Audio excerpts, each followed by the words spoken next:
গত ২৪ ঘন্টায় ডেঙ্গুতে সারা দেশে ১০ জনের মৃত্যু। হাসপাতালে ভর্তি ৮৮৬ জন।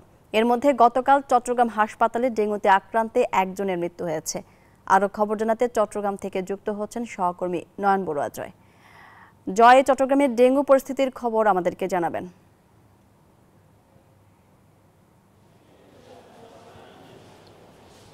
ধন্যবাদ মনি আপনাকে। আমি চট্টগ্রাম মেডিকেলের যে ডেঙ্গু ওয়ার্ড আছে, তো আলাদা একটি ওয়ার্ড ঘোষণা করেছে চট্টগ্রাম মেডিকেল, সেখানে আছি। রুগীর সংখ্যা কিন্তু আবার হঠাৎ করে বাড়তে শুরু করেছে, যেহেতু শীতল হাওয়ার বয়ে যাচ্ছে চট্টগ্রামে।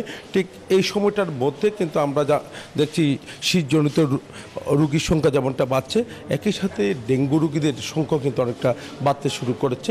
গতকালও একজনের মৃত্যু হয়েছে, এই পর্যন্ত ২১ জনের মৃত্যু হয়েছে চট্টগ্রামে।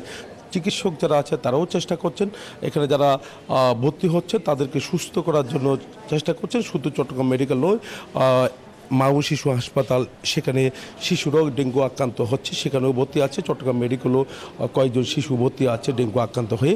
একই সাথে জেনারেল হসপিটাল, সেখানেও কিন্তু একেবারে পরিপূর্ণ যে ওয়ার্ডগুলো, তো হঠাৎ করে আবারও বাড়তে শুরু করছে, যেহেতু কয়েকদিন আগেও কিন্তু কমেছিল রোগীর সংখ্যা। সিটগুলো অনেক খালি ছিল চট্টগ্রাম মেডিকেলের এই ওয়ার্ডে, আমরা দেখেছি অনেক সিট খালি ছিল। এখন আমরা দেখছি একেবারে পরিপূর্ণ, কিন্তু এখানে আসলে ভর্তি করাচ্ছে, কাউকে কিন্তু দেওয়া হচ্ছে না। তবে যদি রোগীর সংখ্যাটা যদি আরও বেড়ে যায়, তাহলে সবাই সমস্যায় পড়বে বলে মনে করছেন চিকিৎসকরা। তারা বলছেন যে মানুষের একটু সচেতনতার ব্যাপার থেকে যায়। একই সাথে সিটি কর্পোরেশন, পৌর এলাকায়ও কিন্তু বিভিন্ন জায়গায় আমরা উপজেলা প্রশাসন তারাও কিন্তু চেষ্টা করছেন, মশক নিধন কার্যক্রম তারা জোরদার করার জন্য তারা চেষ্টা করছেন।